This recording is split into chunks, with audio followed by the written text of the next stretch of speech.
Welcome to the Man Cave Podcast with Dan Casper.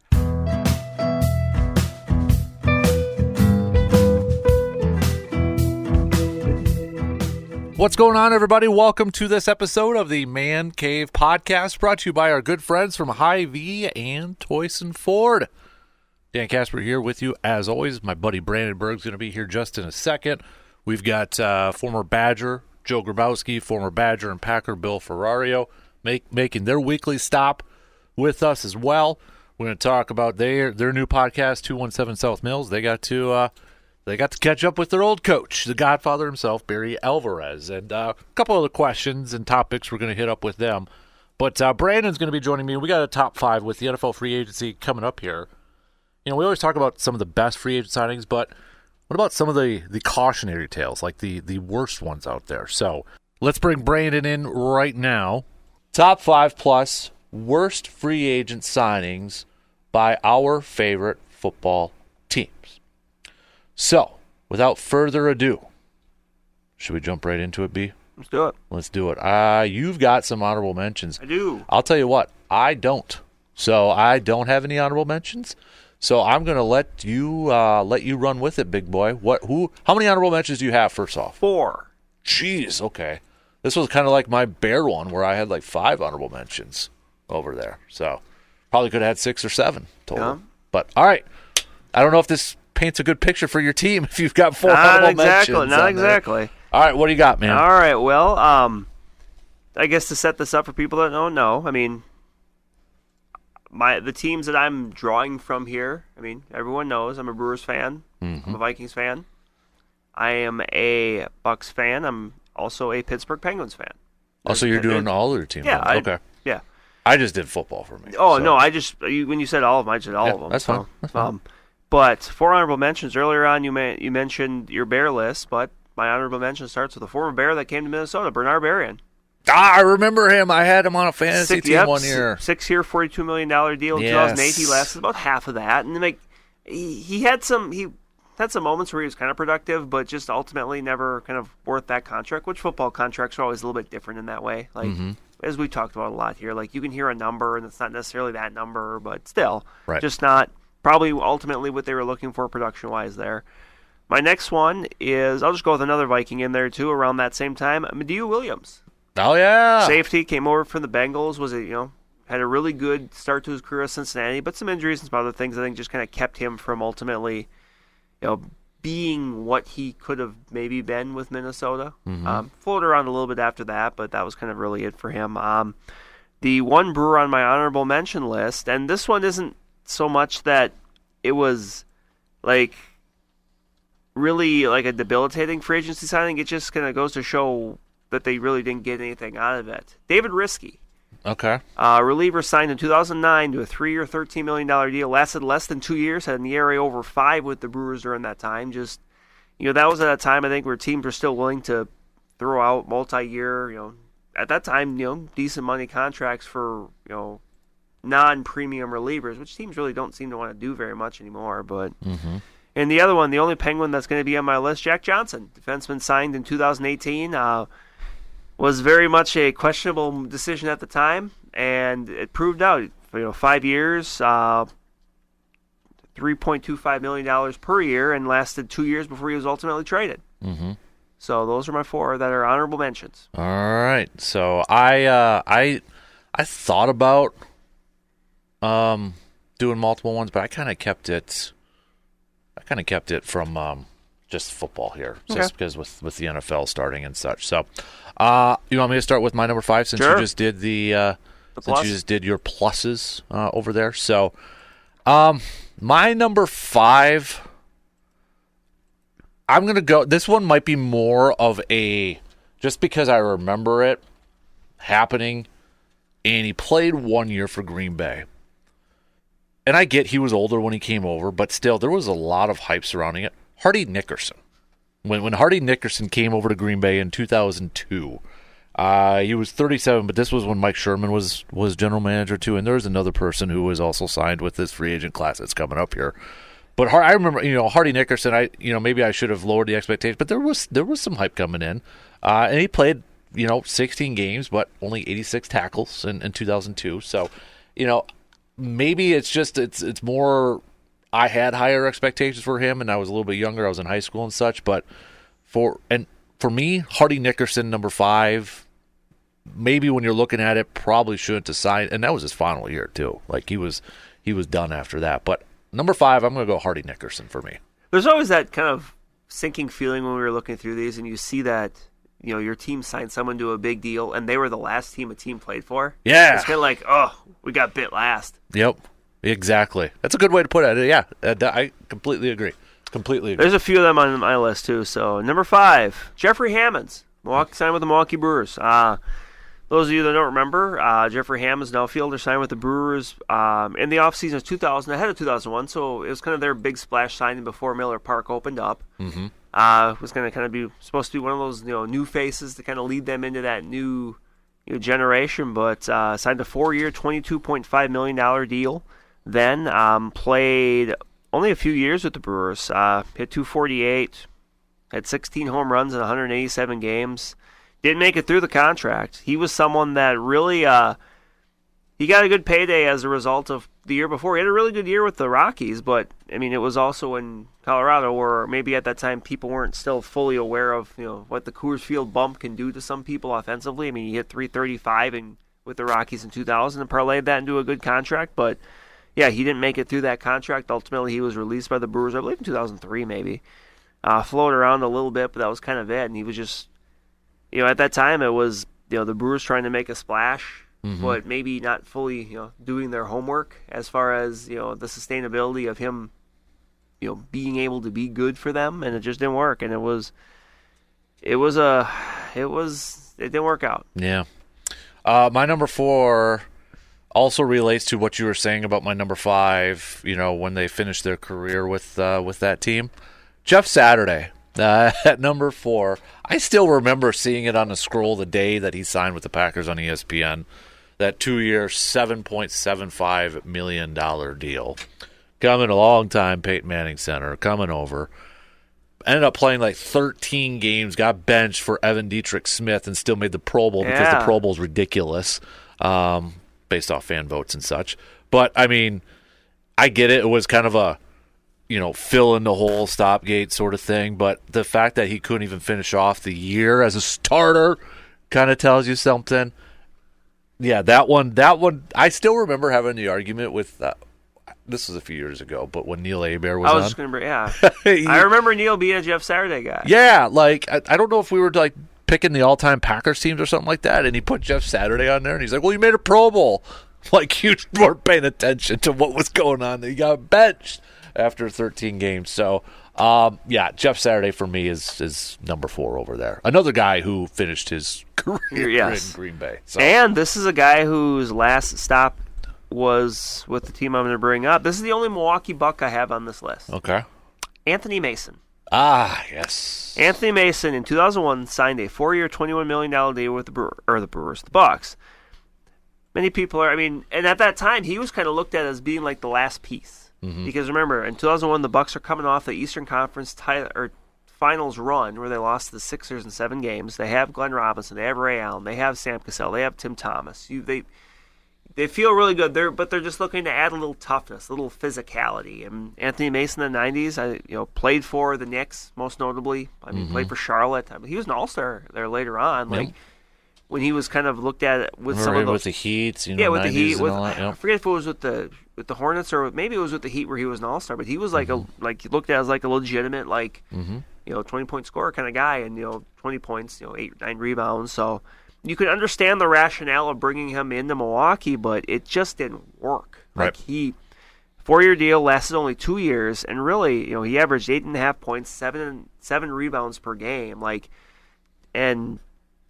that was kind of a real tipping point because that 2001-2002 season, the Bucks missed the playoffs. Yeah. Like they went from the year before being a game away from the NBA Finals, bringing back pretty much the same group, and it didn't mesh. It didn't click.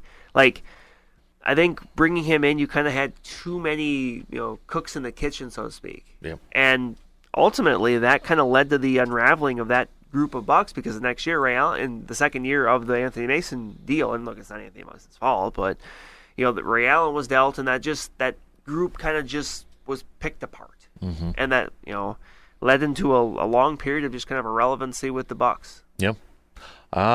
Good pick. Good pick. I can still picture Anthony Mason to this day right now. And yeah, those were his last 2 years in the NBA. Number 3 for me. This might have been one of the first or the start of let's make Aaron Rodgers happy. Jimmy Graham, number 3. 3-year, $30 million deal to bring him in over to Green Bay, and he lasted 2 years in Green Bay. Hey, he played every single game, though. I guess you got that going for us, which is nice. But his first year, 2018, 636 receiving yards, 2 touchdowns. 2019, 447 receiving yards and 3 touchdowns. Even in Seattle in 2017, he only had 520 receiving yards, but he had 10 touchdowns. I think that's what, you bring him in for his size for a red zone threat over there, and he never, ever, ever developed into that for Green Bay.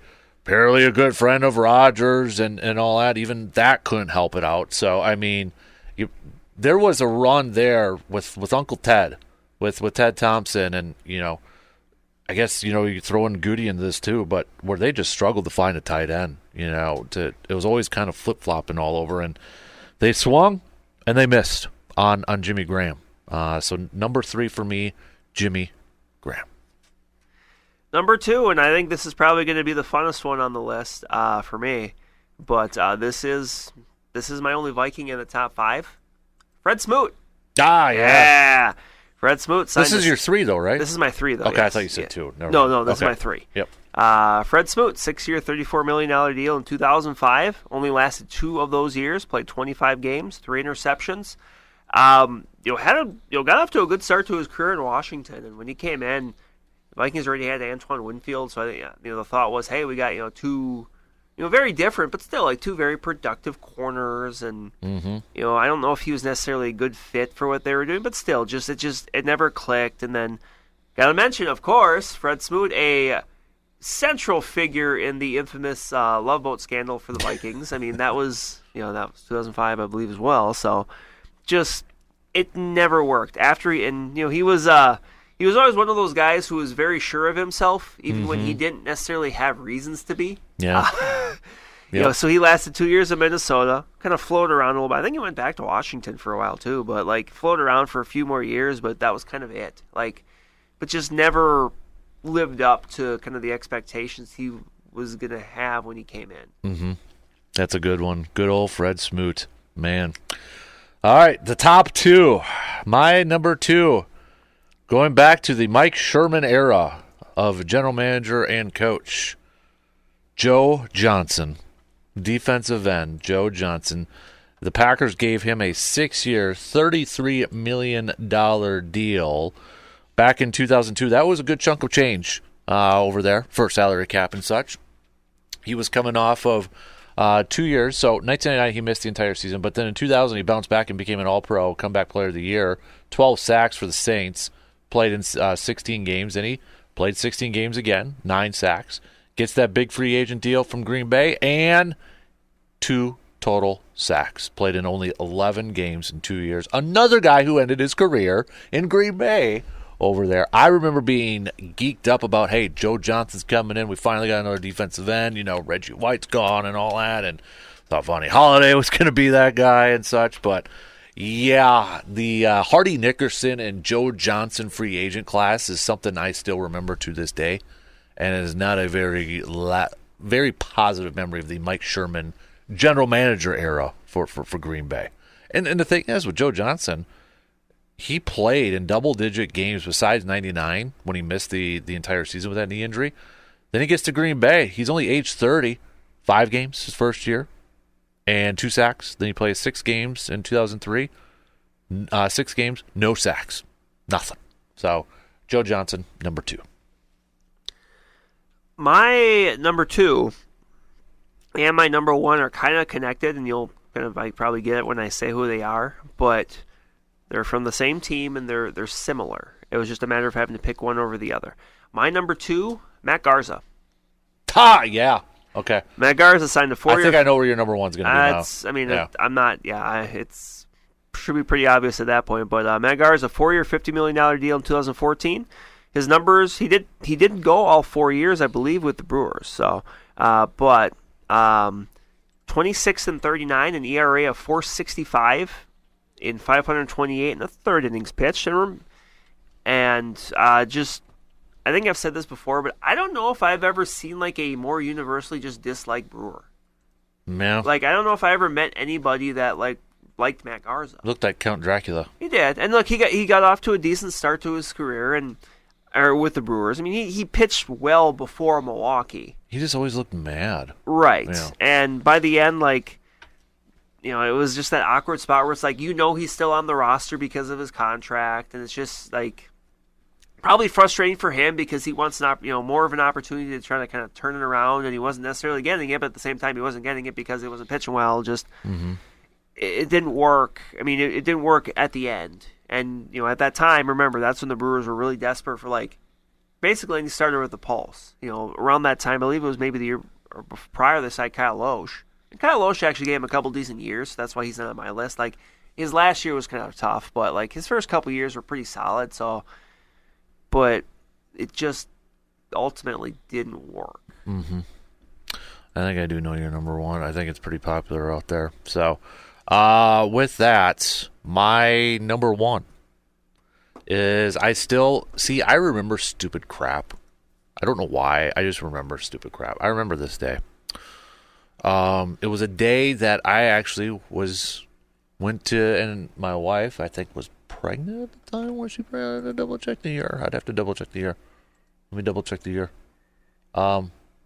Yeah, but we took my grandma out to dinner when Green Mill was still here. Hey. And that was also the first week of free agency. I think it was the Friday of free agency, so a couple days afterwards. News had broke that Jared Cook was signing with a different team, tight end. Everybody's freaking out and pissed because Ted Thompson didn't bring back Jared Cook, and he had the catch in the playoff game against Dallas and such. It's like, great, another tight end, not gonna have a tight end. And then minutes after, Martellus Bennett signed a 3-year $21 million deal with the Packers, and then everybody then got excited after that. It's like, all right, Bennett, big tight end, right, was kind of comboing it up with the Gronk in New England, coming off of a year where he had over 700 yards, 7 touchdowns. We were familiar with him when he was with Chicago, big target over there. He comes in, and it was bad. Only 3 years, $21 million deal, lasted 7 games, gets hurt with the shoulder, but then that turned into some ugly thing where he started to blame Pat McKenzie, the Packers doctor. One breath it was like they were forcing him to play when he was hurt, and then, cutting him and trying to get money back and saying no, he could, it was ugly. Then he, in podcasts or whatever, criticized Green Bay players. I remember Jordy Nelson and Aaron Rodgers having to go on Instagram to defend Pat McKenzie after this whole thing. It was bad. And then he gets picked up by New England for just a couple games, but then we don't see him anymore. So again, it's another guy whose career kind of ended with Green Bay, but I mean, I remember him. We were pumped. He shows up to Green Bay. He ends up, right before training camp opens, he's sleeping in the locker room because he showed up late. And he's recording a video thinking there's ghosts or something like that. But the Martellus Bennett one, not only just from the play, but the after effects of him being there, it was just bad. Martellus Bennett, number one. When you said Jimmy Graham, I'm like, I wonder if Martellus Bennett's on his list. Yeah. I wasn't sure if he'd be number one, but you make a very good case for that. Yeah, I think the reason he's number one is the downfall after of everything that expired. Yes, yeah. Yes, exactly. Gotcha. Well, you alluded to it. My number one, it's not exactly too surprising. Jeff Suppan. Yeah, Jeff Suppan. Jeff Suppan inked a 4-year, $42 million deal in the offseason ahead of the 2007 season. Ultimately, he goes 29-36 with the Brewers with a 5.08 ERA in 577 innings pitched. Didn't make it through the contract. Was actually released part of the way through his final season. And I remember, to me, it wasn't like the difference. What puts Suppan over Garza is, I think by the time Garza signed, people knew what Matt Garza was. Yeah. Like, he was like a good, like, 2 or 3 starter. And that's fine. Like, remember, the Brewers had, eventually they will have traded Giovanni Gallardo, but, like, they were just looking for starters. And even Giovanni Gallardo, like, he was the ace of the Brewer staff, but he wasn't someone I think you would necessarily say was like an ace if you compared it around baseball. Right. But the Brewers were just desperate for starters. Jeff Suppan, I remember, like, and maybe it was because it was like the first big kind of starting pitching sign the Brewers made. There was like, oh, he's an experienced veteran ace. It's like he's gonna pair with Ben Sheets. Like, no. Like, and just the number, he had the good year leading into free agency, but this one just, to me, kind of reeked a little bit of desperation. Remember at this time, Brewers weren't really, outside of Ben Sheets, weren't really developing starters. So it's like, we need something because they're in that window of Braun, Fielder, Hart, Hardy. You mentioned Sheets. Like, they're all there. It's like, hey, we're here. We need more. And kudos, I guess, kudos to them for spending the money on it. But it just... Was that the start of the whole... If Boris needs somebody signed, he talks to Mark Anasio? I don't know, because I don't know if Scott Boras was Jeff Suppan's agent or not. Okay. I know that became a little bit more prevalent with the Loesch Garza time. Okay. Even if he wasn't, he wasn't necessarily the agent for both. I believe he was for Loesch, but yeah, like Suppan's last year. But Mark was active in signing Suppan. Yeah, he was a part of it. Yeah, but like, I think now Suppan's one of those guys that wouldn't get that deal. I mean, he got that deal coming off his age 31 season. Even his numbers coming off of 2006 with the Cardinals, like, weren't great. Didn't he have playoff success? Was it NLCS or something? Yes. And his friend, like, Suppan's first year with the Brewers was okay. He was reliable. He pitched 200 innings. But, an ERA of a 4.62, like, and then after that, like, his last 5 or 4 years in the majors, he never had a year that was like a positive WAR. Like, there's a reason it's kind of universally panned by people when it comes to like the Brewers, and that's, I mean, it's just that to me that's worse than the Garza one. Right. That's a good one. Yeah, I think if we factor this into like Wisconsin as a whole for sports, I think the majority would have Jeff Suppan's like the easy answer for a lot of people, just because it was so like, yep. I mean, I could go back to some Facebook memories I've seen where I've got like a Facebook post about Jeff Suppan. I'm sure I do. For crying out loud, it's like this bomb. Like, yeah. And think I too, like, and it's not the thing that I also remember about Jeff Suppan is like 2008 when the Brewers made the playoffs. Remember that Ben Sheets got hurt that Cubs series right before the postseason. And so he would have started one of those playoff games, who knows? But the Brewers lose the first 2 games in Philly. They come back to Milwaukee. They win Game 3. Dave Bush pitches a good game, wins Game 3. So Game 4, they're fighting for their life, and because of that injury, who are they throwing out there? It's Jeff Suppan, who you've paid all that money to. And what happens? He gets rocked by the Phillies, and then that eliminates him. Right? Like, it's the answer. Yeah. No, I agree. Coming up next is our weekly conversation with our good buddies Joe Gribowski and Bill Ferrario, Cabin Coffee, and their new podcast, 217 South Mills. They're coming up after this quick break.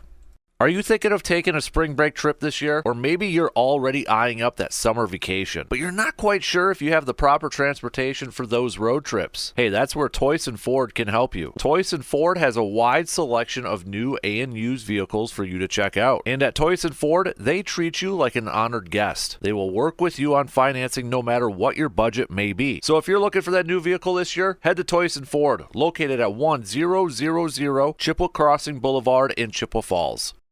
We are always looking to save a little money in our pockets, but we still need our essentials like our grocery items. So how do you save money while also getting what you need for your family? Hy-Vee Perks. If you shop at Hy-Vee, you're already getting a great deal on quality items throughout the store. But now you can save more money with Hy-Vee Perks on different items each week. Saving some money is easy if you shop at Hy-Vee in Eau Claire. So take advantage of these awesome deals and sales and stop on over at Hy-Vee in Eau Claire today.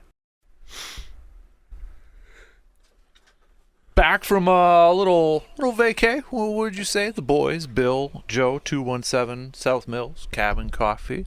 How's it going, guys? Going well. Rest and relaxed? Not really. Doing good, little R&R. Yeah. Fun business trip down to Naples, Florida. Yeah. See a little tease on the Facebook pages and such. I saw. Well, first of all, kudos on the tease about a big announcement or big, something big planned. And then, you get the Godfather on there. So I mean, that'd be pretty cool to set that up. Not to give it away. I want everybody to listen, but kind of just fell into place. Mm-hmm. My wife had a business meeting down in Naples, and she asked if we knew anybody down there, and you knew one guy. Made some phone calls. Yeah, and it worked out. Yeah, it was like a coin toss at the beginning, and we just got lucky with it. And we were talking about.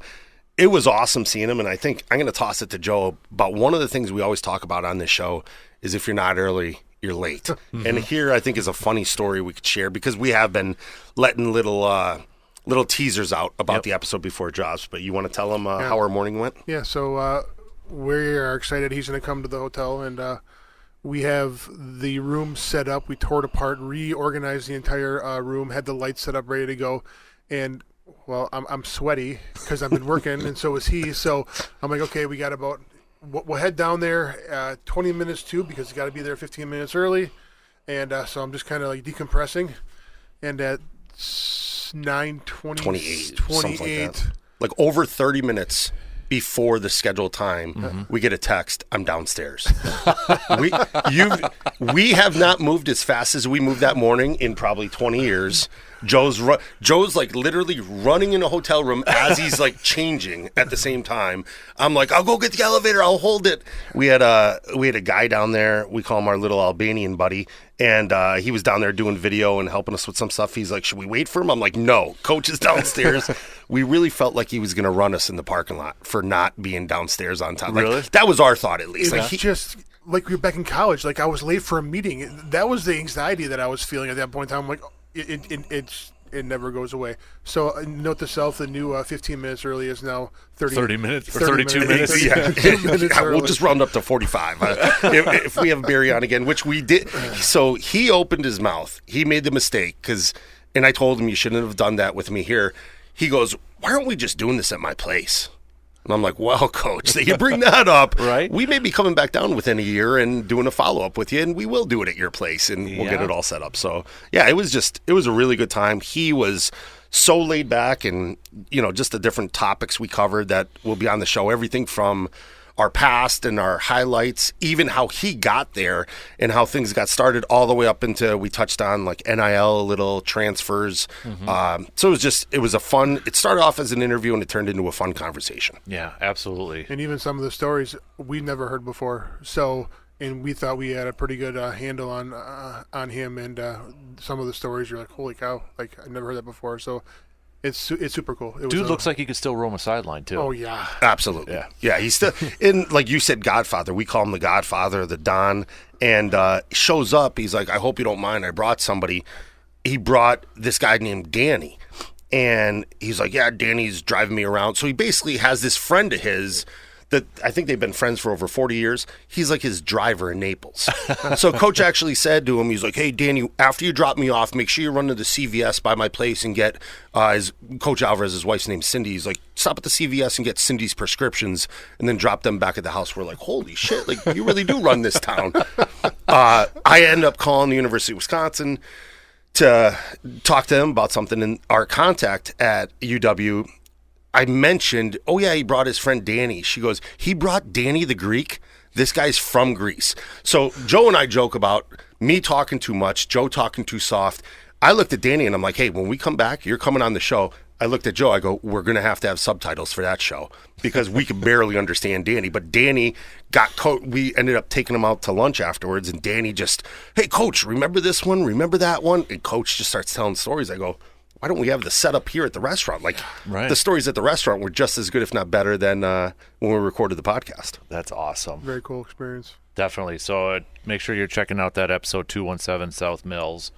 Video clips too out there. I mean, it was awesome. Tons, and there's going to be tons of teasers coming out, snippets and stuff like that. And I believe it should be coming out today. So once you listen to this podcast, you'd be able to head over once you get done listening to the Man Cave and head over to ours. Absolutely. Should be up and up. And we're going to be over at Cabin Coffee doubling up on some podcasts coming up. We here are. too. We're excited about that. Talking a little NFL draft, and it'll be fun on location. And we're excited. Pick your guys' brains on that for sure. So, hey, I want to ask you a question because you guys are both fathers too. You know, and you know, I've got a little guy, Hudson, who's like diehard in sports and such. And you guys, you know, highest level college D1, Bill Pro 2, with your kids when they were younger, did you have kind of like, man, I hope they play sports too, or you know, did you kind of have high expectations for them because you played at the highest level too?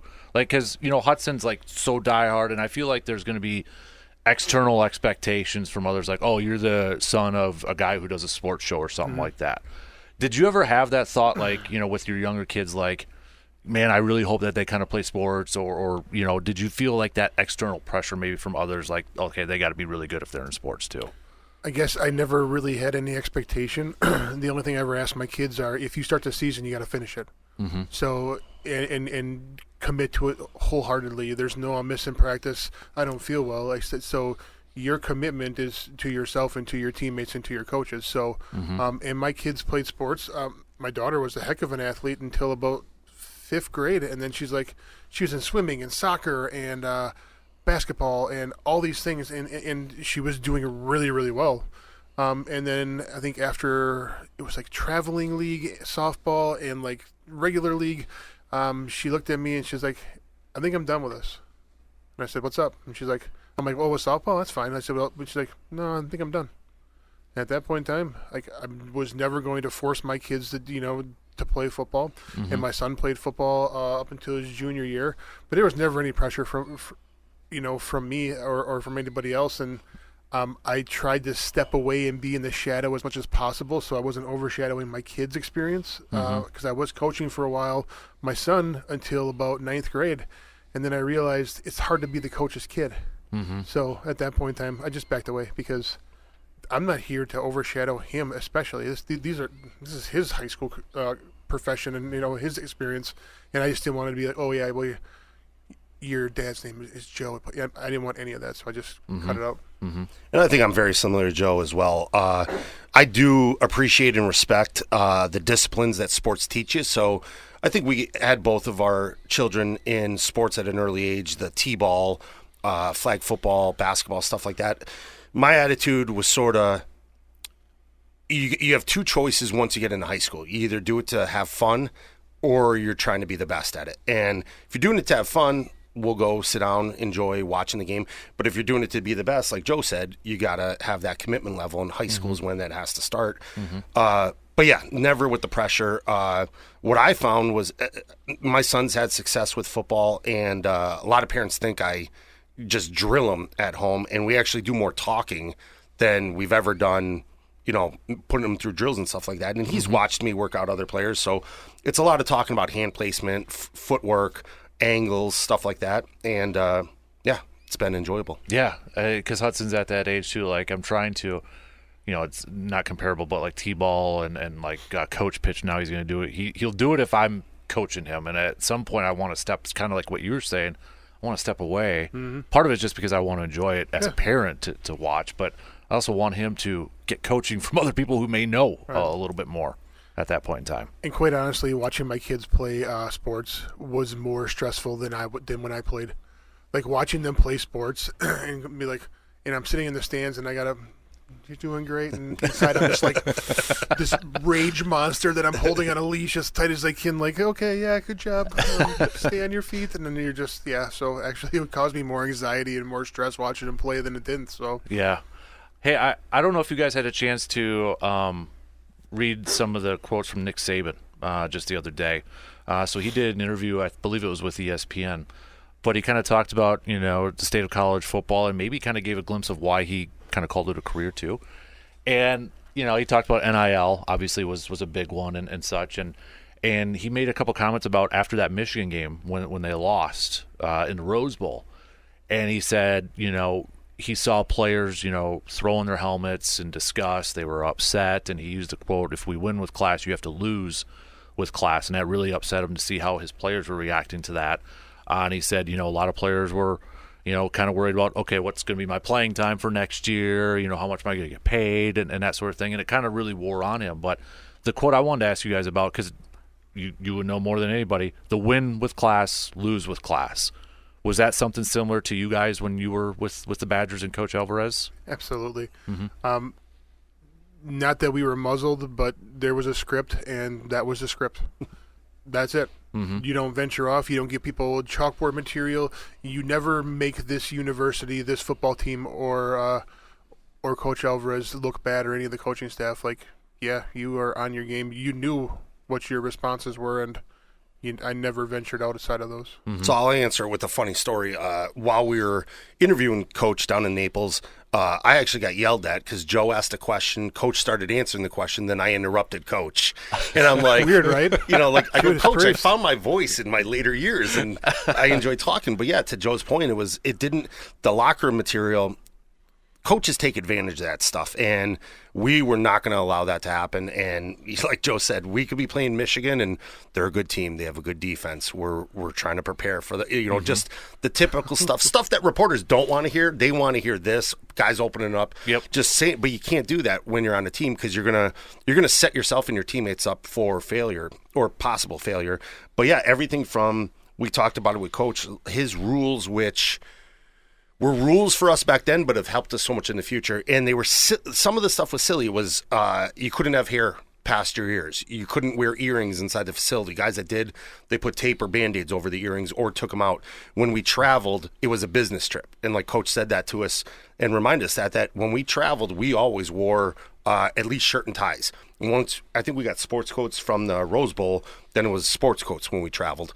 And it was always a business trip. We were going out there to do work, and we were going to come home. But, yeah, I remember, and Joe and I talk about it, Barry Sanders, when you score a touchdown, it's act like you've been there before. Very similar to you win with class, you lose with class. What do you guys think? I mean, when you see how the game has changed so much, I mean, you're of the older school, I think that's fair to say, Yep. And you're seeing, how players maybe celebrate or react or how the games change. I mean, you have Nick Saban, who's probably the GOAT or one of the GOATs of college football coaching out there saying, he can't, even be a part of like NIL or something like that. I mean, as former players at Division I, what goes through your mind when you see some of this stuff or when you hear some of this stuff? It's a different generation, I think. You look back. Here's a good example. I took my son to a spring ball practice a couple years ago. And I prepared him. I was like, there's going to be a lot of yelling. There's going to be a lot of bad words. And we get there, and spring ball to us was even worse than camp because coaches didn't care if you got hurt because you had enough time to recover before the season started. So we would hit every single practice. I think there was only maybe 2 or 3 where we didn't go live, but everything else was live. Ron was live. Blocking and tackling was live.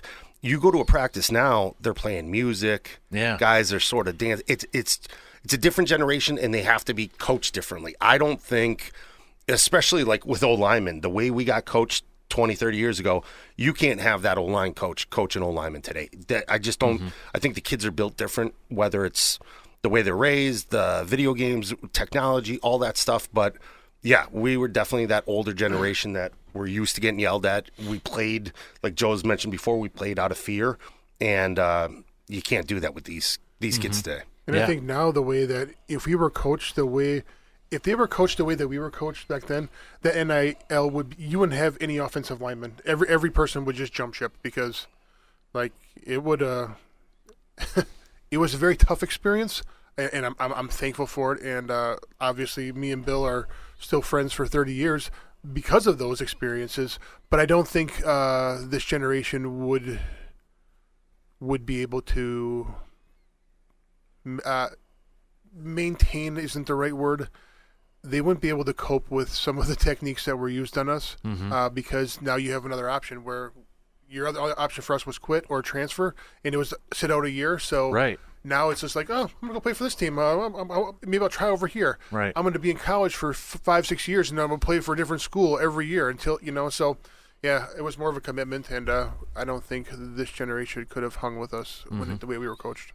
What do you guys, another topic has been kind of for the last couple weeks is mostly basketball, and I don't know if you guys experienced it field storming, court storming? Were you guys ever on a field when there was a field storm or anything like that? I remember one. God, it was a road game. It was a game. God, I can't think of the team. Ron put up a bunch of yards. Shoot, not really you know what? Cincinnati. I think it was Cincinnati. Did we lose to Cincinnati on the road? I think so. Yeah, and this was after our first Rose Bowl. And this was in the '99 season after we won the '99 Rose Bowl in January, and we were, I think, like the 5th or 6th team in the country, and they upset us. And this stadium, you had to walk up the stand stairs like a vendor to get to the locker room. Oh, so like when we came out of the locker room, like you're walking down the stairs and there's fans sitting there with like their popcorn and soda. So we had to go up as they were storming down. And I remember like it on a football field, it gets more intense than a basketball court. Guys are getting knocked down. Football, like we're throwing forearms to get to the locker room and pushing people out of the way. I don't know. Like as a fan, I like it. I mean, every basketball game I go to down in Madison when they're playing a high-ranked team, I want to see. I'm not going to storm the court, but I'm usually sitting up in the upper levels now. I don't have the connections I used to have, but it's fun watching the fans celebrate. But at the same time, too, they have to do it with class. I mean, you can't be trampling the athletes. Right. I mean, and I think there's a lot of schools that have done it with class. I think now some of these videos we see, is it really the fan or is it flopping, carrying over into the crowd rushing the court? I don't know. Yeah. I was picturing your definition of storming the court for you would be like just a slow lumber. Like a waddle. Like a waddle-ish lumber. I'd probably have to hold the railing on my way down. Absolutely. And by the time you even get to the floor, like the celebration's over, you're like, oh, I'm probably down here, guys. Like, where's everybody? Oh, okay. You know, I'm not hustling down to storm a court. I got a hip replaced like 2 years ago. I'm not running on a court with a bunch of young fans. Forget that. I want to go back to Coach and you guys' chat with him. But what does that say after all these years? You know, you can call up your old coach, and he's like, yeah, let's shoot the shit. You know, let's talk. Let's do a podcast together. Because I don't feel like that relationship is everywhere when it comes to a lot of coaches. Right off the top of my head, and I'll let Joe go, but it's family. I mean, just as simple as that. It's family. Yeah, and it's been since 2000 we graduated, so it's 24 years. Mm-hmm. It's crazy the memory he has. He was telling stories how he still talks to guys from high school. They're still friends, and he coached in high school for a bit, and he still talks to the players there. It is 1,000% a family. I say the fraternity because it really is. It doesn't matter. He remembers people, and he's so personable, and ultimate respect for that guy. Mm-hmm. You know, I look back at it, and when people ask me about the different teams I played on, it's an easy answer for me to say every team in the NFL, it was a business. It was a job. Yeah, I made a couple friends that I've stuck with, but the Badgers, it's easy to say it was a family. You look back at even simple things. I've talked to players on other teams where they had issues. We had no race issue. You know, white players, black players, everybody was a team going through the same stuff at the same time. And whether it's our head coach, our position coach, or a teammate that you haven't seen in 20 years, you're still family when you hook back up. And that's what was special about the University of Wisconsin and what he established in that program. I know it was on your little video tease here too, but I loved that you guys talked about when his introductory press conference too, and better get your seats right now. I loved that clip on there too, so that was awesome. Yeah, and I mentioned that to him in the thing because the impact it had on me as a kid. Mm-hmm. I remember the actual press conference and thinking, wow, if he can do that, that's gonna be really impressive. And then that was in '90, and then in '93 he wins the Rose Bowl, and he backed up what he said. At that point in time, I was going to the University of Wisconsin. Any other school that recruited me was second best because he walked in with that kind of demeanor, that kind of swagger, and laid that out there within the first 2 hours of him landing. And I'm like, yeah, damn. Yeah. And he said, Joe brought it up, and he actually, as you see on the teaser, he said it live to us, how the whole thing went down. And both of us, got chills and goosebumps. Like, it was, and I said to him, I think after that, I go, I'm so pumped up. I'm out of shape and in pain, but I'm ready to run through the hotel wall right now. Like, that's how fired up it gets you. And that plays at every home game before the game starts. It's just wild. I mean, what he came in and did, it's remarkable. And guys, and the other thing we talked about too, and like sort of our podcast, yeah, it's a lot of football right now, but we're also carrying it over into life. And that's one thing Coach said was his, we were talking to him about favorite games or Rose Bowls, or like for me, it's like Rose Bowls are up high for me, but beating Penn State was big because Penn State told me I wasn't big enough or tough enough. So that was something that stood up. But what Coach said was more so than the games is seeing the players have success. Seeing guys like Joe owning a business. We have guys that are lawyers, that just all these different fields having success after football. And it was that foundation of Barry Alvarez football that allowed all of us to have the success we have now. Yeah, that's awesome to hear that. So I'm excited to check out the full episode too. It's going to be fun. For really sure. Cool. I mean, and just you could tell like on your guys' faces too with those little clips. Oh yeah. How excited we were. Yeah, like exactly. kids back in college again. Yeah. And that's just it. Like I'm watching it because like I'm doing a lot of the editing, and I even fumble trying to introduce him. I could feel him staring at me, and I'm like glancing at my notes, and I just said the basic stuff like 3-time Rose Bowl winner, winningest coach at Wisconsin, and former AD. That was basically my intro, and I fumbled through it. It just, the nerves. It's like you got the Godfather sitting right there, and and like I said, then I get yelled at for talking too much. Then I'm like, okay, I got to sort of watch what I say. And well, I can listen to you talk all the time. I don't get a chance to sit down with the Godfather and listen to him talk, and you're talking over him. I'm sitting here looking at you and like, are you kidding me right now? I thought Joe was going to throw a water bottle at me or something. Throw a chair across. Shut up for a second. Throw a chair at you. Oh my goodness. Well, check that out. It's going to drop later today. It should be dropping today. Yep. Awesome. So, also Cabin Coffee. We're going to be there beginning of April, doing a live podcast, talking with the combines in the books. NFL drafts coming up here too. So I want to save some of my questions for that one when it comes to the combine and all that too. But it is March. We're getting close to St. Patrick's Day too. Yeah. If you're not a celebrator of some green liquids, you do have a green liquid though. Yeah, there you go. Over at Cabin Coffee to help you celebrate. It's our mint sensation. Get it hot, iced, or blended. It's got that white coffee in there for that extra kick of caffeine, and pick me up. And again, people say like it's not as sugary as I thought it was going to be. Yeah, I'm not saying it's good for you, but it's a heck of a lot better than the some of the chemical-filled stuff that we're feeding ourselves with overabundance of sugar to cover up the taste of a coffee. I don't want that. I want to enhance the taste of my coffee. Yep, exactly. It's I was talking to somebody yesterday. It's like when you get your coffee, it's like a kind of a creature of habit, right? Yep. A little bit of creature of habit. I don't want that. I love the phrase you use, and now I've started using it, brown water.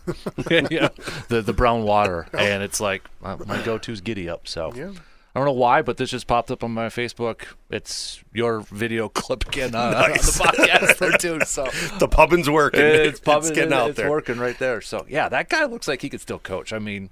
Oh, yeah. And the memory on the guy is ridiculous.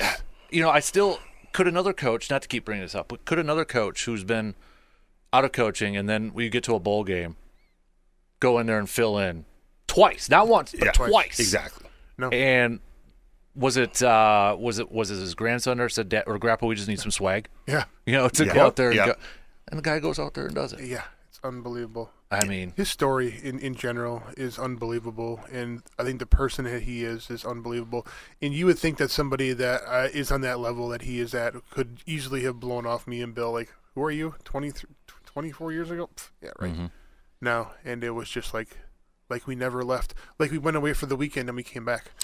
Or even how long he stayed. I mean, part of it was, Joe and I's, still learning how to run the podcast. It took us probably like 2 hours to set the room up. But even like with questions, I didn't know if he was going to come on for 20 minutes and be like, all right, fellas, I gotta go. And I think that this podcast is an hour and 5 minutes. Just tons and tons of stories. And like Joe said, there's 2 stories. I haven't dug into them, but 2 stories that I never knew. And I don't know if Badger fans know them. So it's exciting for these stories to get out and see what people have to say about it. But overall, he still walks the walk and he's the Godfather. One more question. Do you think he could have had success if he went to the NFL? So we talked to him about this a little, and his thing was he did get hounded quite a bit. I don't know. And I talked to him from some of my experiences seeing some good quality college coaches come up, and it's a different animal when you have players making a lot more money than coaches. Mm-hmm. And at the NFL level, like the coach that I saw come up, it was Joe Philbin from Iowa. He came to Green Bay and he was assistant O-line coach. And we had a couple a-holes on the team, and they wanted to prove a point that respect needed to be earned even from a new coach. They were calling him by his first name. Which, like, even Joe, I had somebody ask me, I posted something and they sent me a message. They're like, do you really still call him coach? I go, what do you think? I'm going to call him Barry? Like, we might say the word Barry when we're having conversations amongst ourselves, but I'm not calling him Barry to his face. He's coach. Like, it's either that or Mr. Alvarez. I think coach sounds better. Yeah. I wish we had a camera on Joe's face when you're just saying that. Exactly. Like that. And I said to the person, I'm like, what are you, nuts? Like, no, I don't know anybody. Like, his close friends call him Barry, and people that have probably been friends with him for 30, 40 years, but no, every single player dating back to probably those high school guys still call him coach. It's just the respect that he carries and the respect that he earns from his players. I don't call my dad by his first name Exactly. ever. Yeah. So, and I never have, and I don't foresee that ever happening, so I would never do that to the coach, ever. Just not a thing. Well, check that out. I can't wait for it to drop. Guys, when you get big, though, just don't forget about little me over here, too. Not okay? at all. Just, Not at all. You know, even like We're excited guest. about this live deal. Like I said, maybe even, I'm going to talk to you after the show about doing some more of this type of stuff down the road. But yeah, we're excited. We have fun with you, and absolutely, you've been helping us out a ton. So well, and Hutsy's got the frame photos up in his room. We're just Awesome. waiting for the Joe one now, though, too. So I'm more in a loincloth with a spear, kind of. that might be a little inappropriate for the 6-year-old. We'll put that one in the studio, though, for every. Perfect. Guys, we appreciate it, and thanks as always, and can't wait to check out 217 South Mills, wherever you listen to your podcasts. thank you very much. Take care. That's going to do it for us on this episode of the Man Cave Podcast, brought to you by our good friends again, Toyson Ford and Hy-Vee. Big thanks for Brandon for joining me. Big thanks for Joe and Bill also hopping on. If you got a few seconds, I would really appreciate if you guys could take a few seconds to give us a 5-star rating on like Spotify and Apple, and a positive review like on Apple so others can find the podcast. Till next time, I'm Dan Casper. We will talk to you on the next episode of the Man Cave Podcast.